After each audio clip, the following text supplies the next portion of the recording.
focused on the nutrient reduction benefits of Oxbows.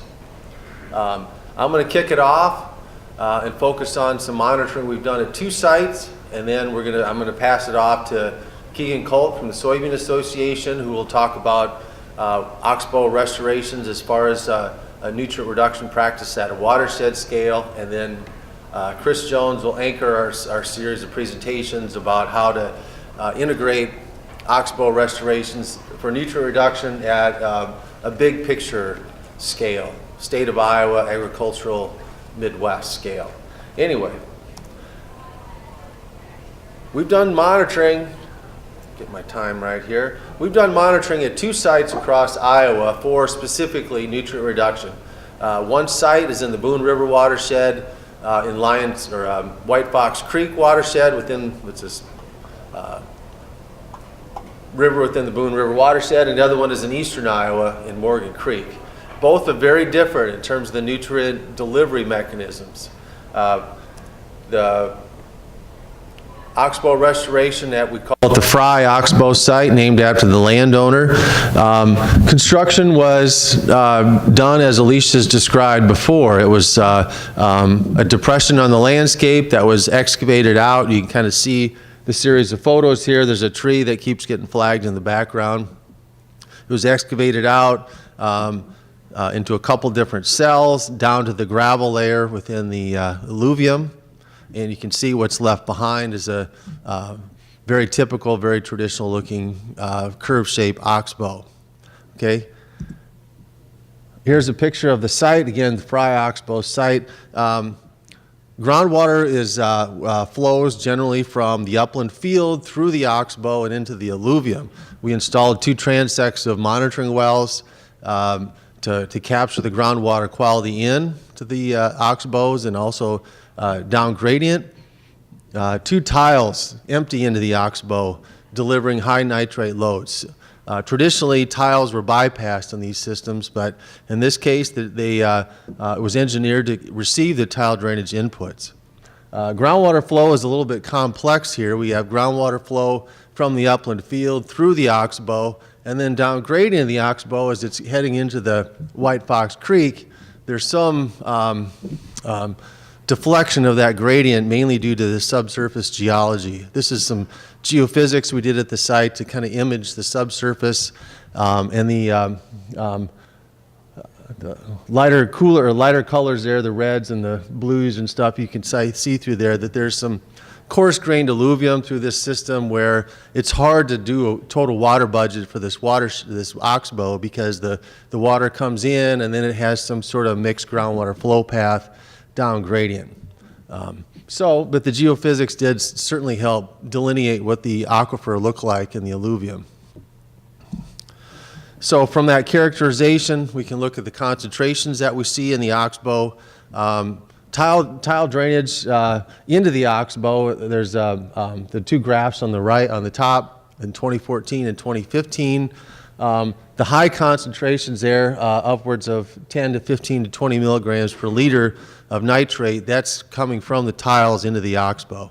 2 of the upgrading groundwater wells also had nitrate concentrations 5 to 10. The oxbow was somewhere in between, somewhere 3 to 5 milligrams per liter. And downgraded the oxbow, nitrate was undetectable in the alluvium.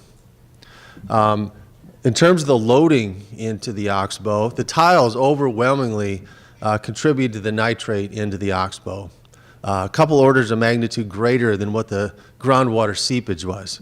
So the tiles were the source of the load into the oxbow. Okay, it's important to realize that because of the comparison that we're going to make to another site. But the tiles were overwhelmingly the source of the nitrate load, upwards of a couple hundred kilograms. We used the nitrate chloride ratios and some changes in these ratios to estimate nutrient retention or nitrate retention in the oxbow itself. And so for the 2 years, the dark gray line there is the daily. We did a daily budget of nitrate in, and then looked at the changing the ratios on a daily basis, so we come up with a daily retention, how much nitrate is being retained by the oxbow.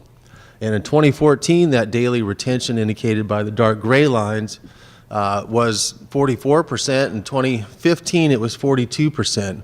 Kind of see that there's some changes in how much of that nitrate is being retained based on the load coming in from the tiles. A couple big events throw in a big nitrate load, and then there's a deflection and how it's not retaining very much because of so much was input.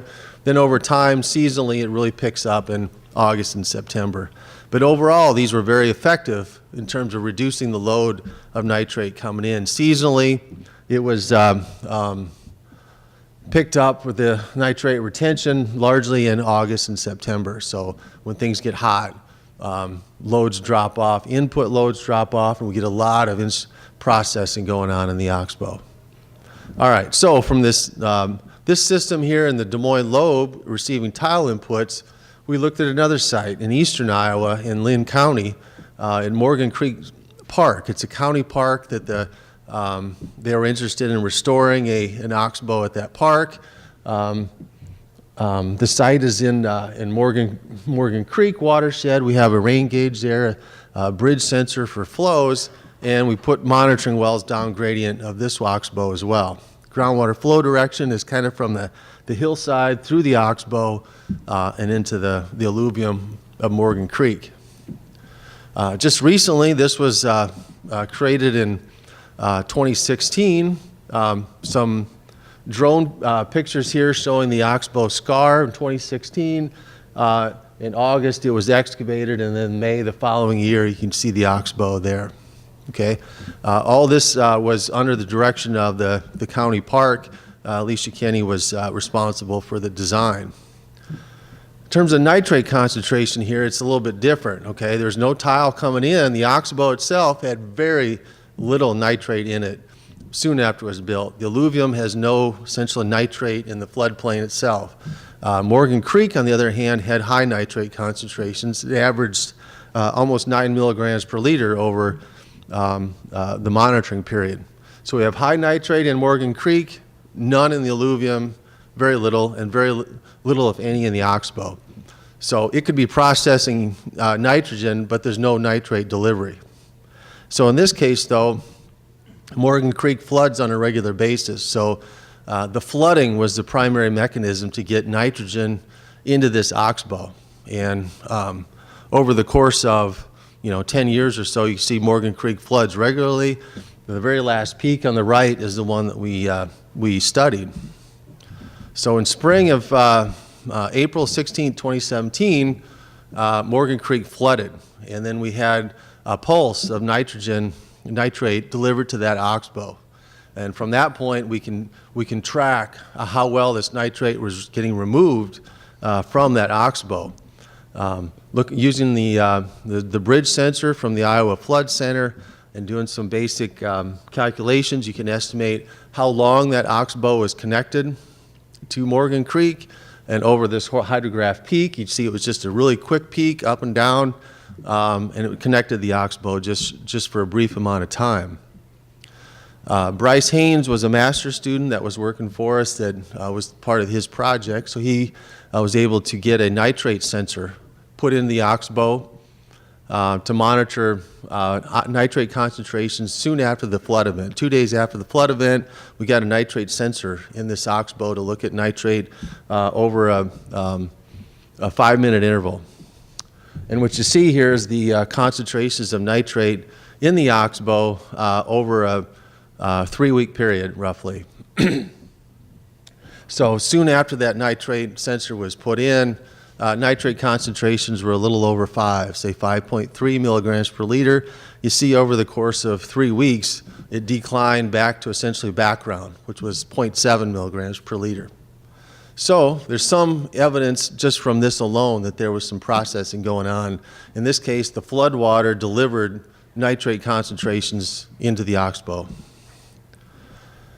We did some basic kind of calculations to estimate what the rate of processing might be, assuming a denitrification model. This this oxbow had very little vegetation on it. We're just assuming that the vast majority of the processing was from denitrification. You fit a nice denitrification curve to the reduction with some parameters, and you'd see that after 21 days, these two curves intersected, suggesting that some nitrate was lost through groundwater seepage out of the oxbow, but in this case, the oxbow retained 74% of that nitrate delivered with the flood event.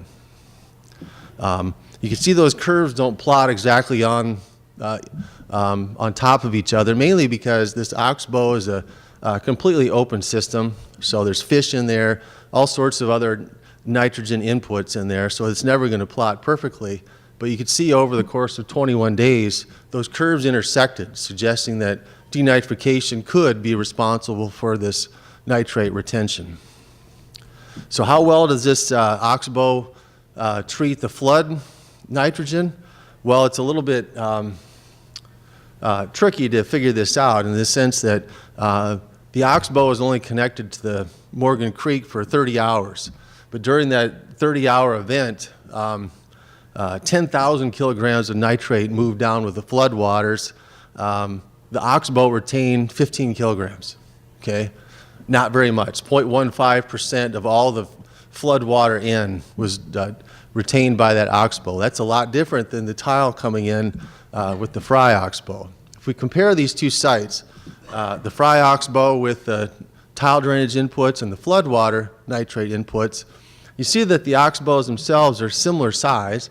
The watersheds that they drain are within are similar. Stream nitrate concentrations were higher on the Des Moines Lobe and Morgan Creek.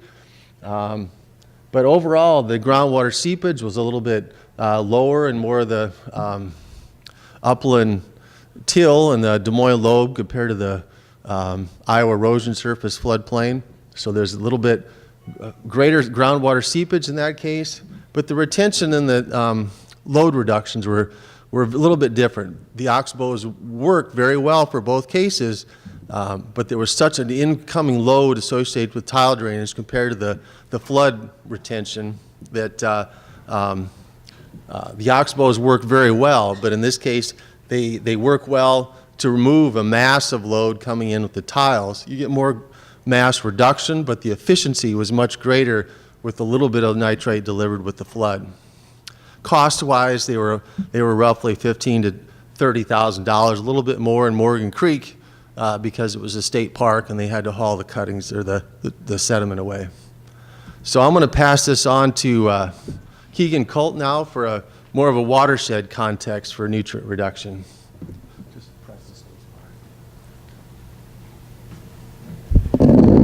Thanks, Keith. So I'm with the Iowa Soybean Association, and one of the hats we wear in our environmental programs and services team is we do quite a bit of watershed planning. The hat that I wear is a lot of our conservation drainage programs, so I look at a lot of programs like with bioreactors and saturated buffers, and we're also interested in the nutrient reductions that we can get from these oxbows. And so we've probably all seen this map from the Iowa Nutrient Reduction Strategy with the priority watersheds identified. If you're in here earlier for Nick's talk, you learned that the Topeka Shiners distributions in the North Raccoon and Boone River watershed, which overlaps really nicely with our priority watersheds for our nutrient reduction strategy. So within the Boone River watershed, the two watersheds that are highlighted with the light blue, Prairie Creek and Eagle Creek, those are the WQI watersheds where we're developing watershed plans. The colors of the watersheds that are filled in at the Huck 10 scale there show the status of the Topeka Shiner. And, this is from Nick Simpson's report that he just submitted here in late December.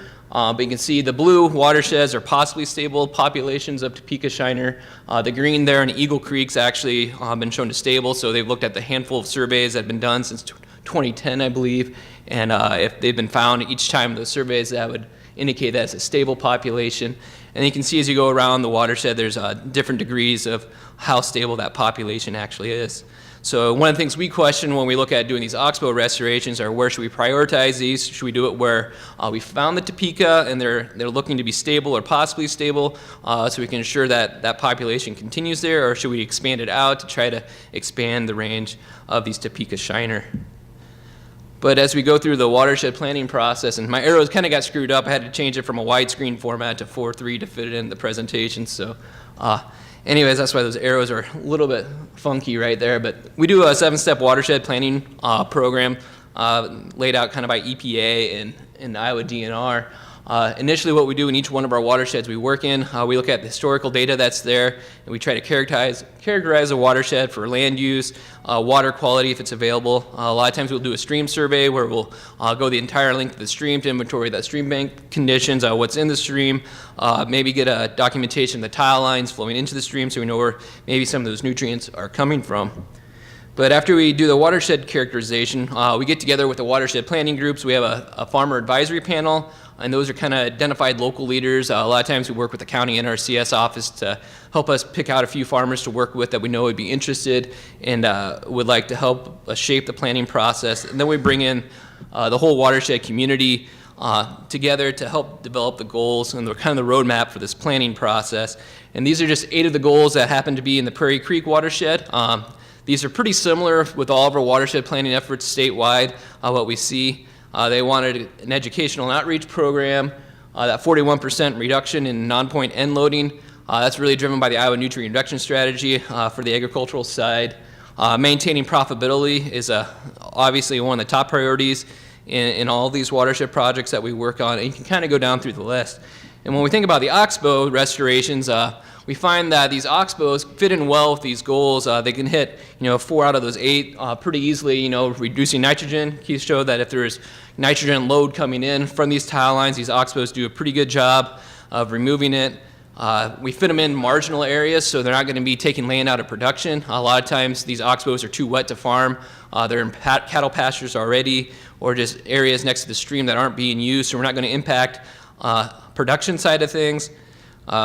Reduce flood risk, and that has varying degrees. With some floods, it probably could help if you get a lot of these Oxbows put in. They're not going to help probably with the really mega floods that we're really concerned about, but they would have some benefit there. And then, of course, maintain and improve the wildlife habitat. That's a really big one, especially in these areas where the Topeka shiner can be found.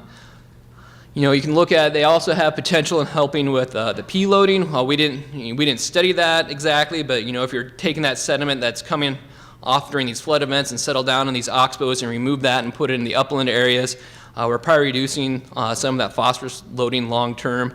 It's probably a good question of how much phosphorus gets resuspended or dissolved back into that water and moves out of the Oxbow. We don't know the answer to that right now. But we also have the potential not to reduce soil erosion, but to reduce that transport of the soil. So if it's coming down the stream already, it can get out and it can settle down in these Oxbow areas instead of moving downstream. After we go through the goal process, we do an inventory of the conservation practices. And in Prairie Creek, it's about a 90,000 acre watershed. This is what the current conservation is in the watershed, so it's kind of a target-rich environment for what we could do. And here's a list of just the practices that we typically look at, with the no-till, strip-till, cover crop, nutrient management. Towards the bottom of that, you can see the Oxbow restorations. The Nature Conservancy has already been up in that watershed doing quite a bit of work, and so there's been 4 Oxbows have been restored to date. Then we have the farmer group come together and they list the practices on how easy it is for them to implement. And so 1 being easy, 10 being difficult, and how this looks. I think that's actually flipped around. It should be 1 being difficult and 10 being easy. But anyways, they rank these out. And, so if it's an easy practice for them to implement, we probably don't need as much help with as far as technical assistance or financial assistance with it. But if they're difficult to install, those are the practices that we need to think about when we're thinking about developing a TA program and or the financial assistance side of things. With that information, we can go through and have this impact versus effort. We kind of like to separate things into quadrants. So if you're an easy practice to implement and it has a high impact on it, it's in that upper right hand quadrant, so the low hanging fruit. That's kind of obvious. Yeah, maybe we should go ahead and do that. If it's easy to implement but might not have as big of an impact on the watershed goals, that's in the lower right quadrant. So that's something that we should still pursue, but maybe we don't need to put that the effort into the technical and financial assistance in those situations. And a lot of this is driven by in terms of nitrogen reduction on these goals, because nitrogen is kind of on the mind of farmers right now. And also we kind of notice when we go through these different watershed groups, that lower right quadrant, a lot of times it's kind of the historic practices that have been around for a while that fall into that quadrant. Then that lower left quadrant, maybe it's hard to install and might not have a big of impact on your watershed goals, and so maybe those aren't worth the effort into prioritizing for that watershed. Once again, this is driven by nutrient for nitrogen loading a lot of times, so that's why no-till, strip-till kind of fell over in that quadrant right now in this particular case, and probably one score different on that ranking probably would have bumped it over into that lower right quadrant. But then the one that we kind of focus on would be the high impact but difficult to install, so worth the work. And we find a lot of the edge of field practices like saturated buffers and bioreactors fall in there, but our Oxbows also fell in there. So that's where we need to provide the technical assistance to the farmer and financial assistance, but we know it's worth the lift because it's going to have a big impact. So the conceptual scenario to get to that 41% nitrogen reduction looks like this. So like I mentioned, it's about a 90,000 acre watershed. Sometimes it's a little bit overwhelming to show this to farmers, so this is to reach that 41% nitrogen reduction, just how much effort it's going to take to get there. So in this watershed, 2/3 of it would be planted to cover crops. We'd have 50 bioreactors, 40 saturated buffers, so almost 100 of these edge of field practices. But then we also got 25 Oxbows were included in this plan. So this is what that roadmap would look like if that conceptual scenario was followed. So in the 7-step process now in this watershed, we're in the acquire resources and the implementation phase of the watershed program. With that, so we have different funding opportunities available for these Oxbows to actually be installed. Currently there's 4 in place. There's funding available for an additional 10 right now in the next couple years. So we'd be halfway to this watershed goal if we were able to do this. The fundings come from different pockets. There's a Fishers and Farmers group that puts money towards this that the Nature Conservancy has been working with. The Iowa Soybean Association has industry funding to help pay for these Oxbow restorations. It is an EQIP shareable practice. You can go through your local NRCS office to help pay for these. This is just a picture of one of the installs that we did. This was during 2012, so this was kind of the height of the drought. We hit water right away on this one, so it's been a pretty good site for us. This is just recognizing some of the project partners over the last 4 or 5 years that have been working on these Oxbow projects. And I'll skip ahead to Chris.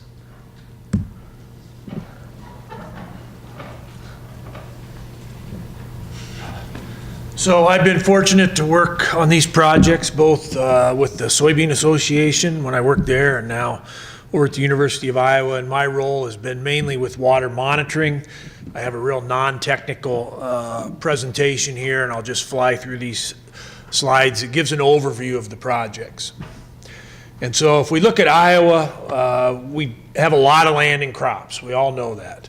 In fact, we have the highest portion of our land in row crops in any other state in the United States.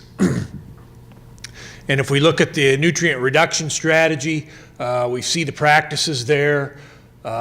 We have infield, edge of field, land use for nitrogen, the various practices for both nitrogen and phosphorus.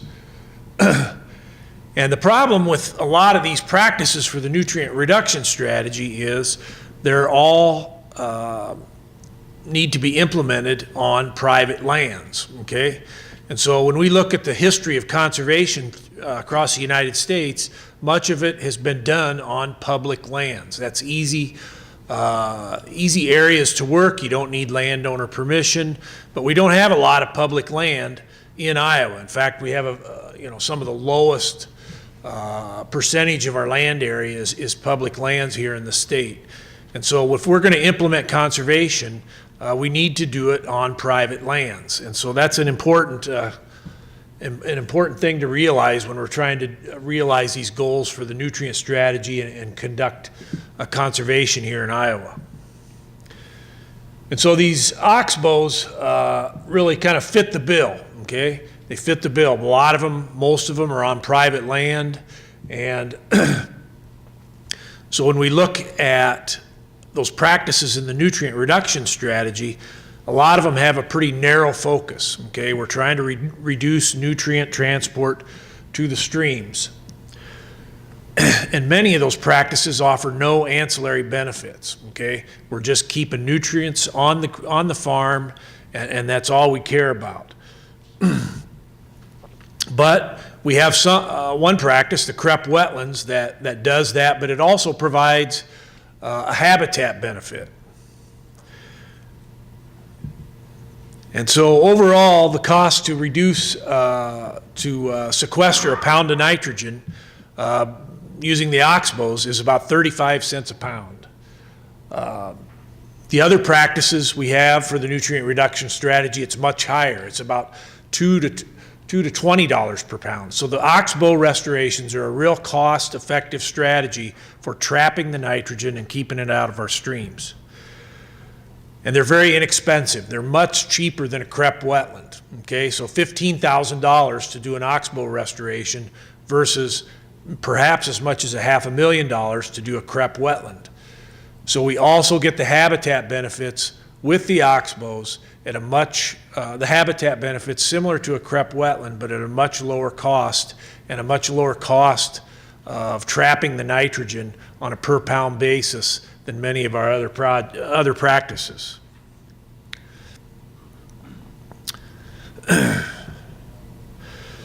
So you've seen some of these pictures before. Boone River Watershed, we've had some restorations targeted, and the North Raccoon targeted to create habitat for the endangered Topeka shiner. Both of these watersheds are upstream of the Des Moines Waterworks, which we know has a nitrate issue, and so we're getting the habitat benefits along with these nutrient trapping benefits that you've heard Keith talk about a few minutes ago. Morgan Creek, eastern Iowa, it's not a Topeka shiner habitat project. And as you heard Keith say, it's not an Oxbow where we're going to get a lot of benefit from nutrient retention, but it's in a county park. It provides habitat for lots of other species. It provides angling opportunities perhaps that weren't there, and it serves a real aesthetic purpose in the metropolitan Cedar Rapids area. And so these Oxbows really fit the bill, as I said, because they're cheap, they retain nutrients at a low per pound cost, and they also fit with what the farmers are doing. And so if we look and see what farmers want out of conservation and their farm operation, they want to make money, okay? We know that. Farmers need to make money. They want to enhance the value of their farm.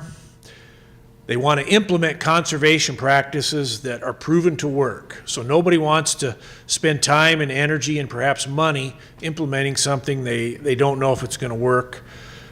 Excuse me. And they don't want conservation practices that are going to inconvenience their production activities. Finally, they like practices that provide multiple benefits. And so the Oxbows really fit the bill on all these. They want to make money, so perhaps sometime in the future, we can use these Oxbows in some nutrient trading program, okay? They increase the farm and land value, okay? They increase the productive capacity of the farm. As Keegan said, they have the potential to reduce soil erosion. They provide livestock watering, native species introduced around the edge of the Oxbow can provide pollinator habitat, and so they do indeed enhance the value of the farm. Farmers want to implement practices that work. Well, we have published research generated by the presenters here today that show that these things work both for habitat creation and nutrient trapping.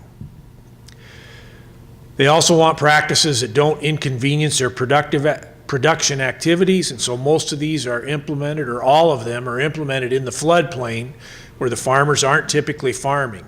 And so it's not taking any land out of production. It's not interfering with production of crops on their best ground. And so this is really fits with that objective. And they provide multiple benefits. Okay, we know these have been very important in the enhancement of habitat for the Topeka shiner, but they also provide recreational opportunities for the farmer if he or she is interested in that. So there's angling, duck hunting perhaps, wildlife watching, and as we get some of these implemented on public lands, like in the park in Lynn County, they can provide recreation for the general public as well. So this is really a sweet deal for the farmers and for the conservationists. We build an oxbow. We can trap nutrients at about $1 per pound. That's very cost effective in the context of the nutrient reduction strategy. As I said, most of those practices that we have, it's about $2 to $20 per pound. And so Oxbow is very cost effective. For the same amount of money to do a nutrient trapping project, we also get a habitat project. Habitat projects tend to be pretty expensive, okay? We get a good bang for our buck with the habitat, and we get recreational benefits for the landowner and perhaps the general public. So there we go. I did mine in the allotted amount of time. So I think we'd entertain a couple questions, right, for any of us?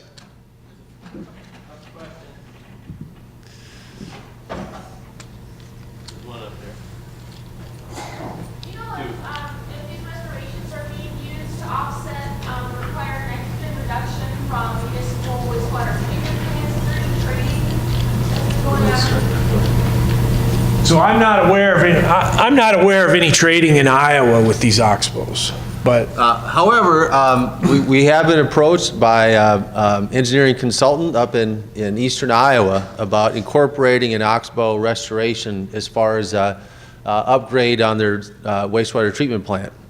So to take finished effluent through the Oxbow before it discharges to the stream. So we're working through the process on that to see what happens. Yes.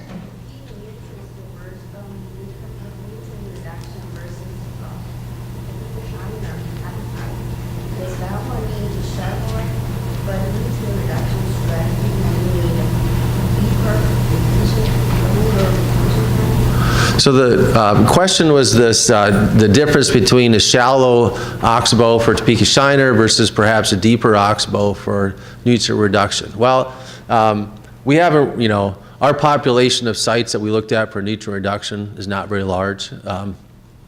However, shallow will work just as well. I mean, whenever you've got contact time with that water with nitrogen into the bed, you're going to get reduction. So more work needs to be done, but I don't believe there's going to be much in the way of depth considerations on that. Wetlands do very well, and they're very shallow and so forth. You could prefer the shallower, warmer water Yeah. anyways versus the deeper pools. Maybe one more. Yeah. So, to credit them for the nitrate reduction, you have to probably have some estimates ahead of time for, how much they're capturing, right? So, especially if you're going to use them for something like a nutrient reduction exchange.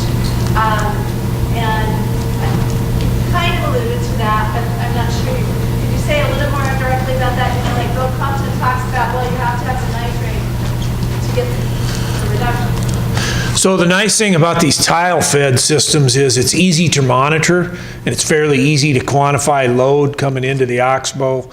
And so, we could experimentally determine what the nutrient sequestration is in the Oxbow, or we can just have book values.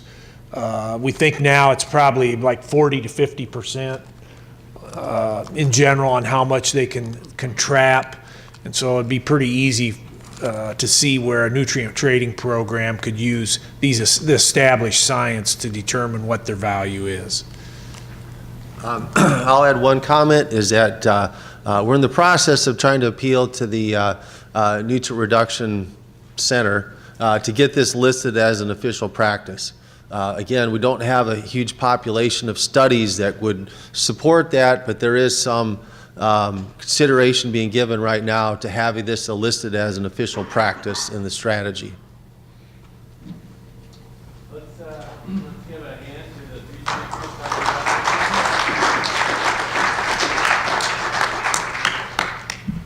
speakers. And I know there was some more questions out there, but in respect to the next session, which is supposed to begin in about 2 or 3 minutes, I think we should give people a chance to move between sessions. At 3:25, the next session is the Iowa Waterway Monitoring Wildlife and Ecosystems Puzzles to be Mapped roundtable discussion, and that'll be in this room in just a few minutes. So thank you for coming and listening to a lot of information about Oxbows today.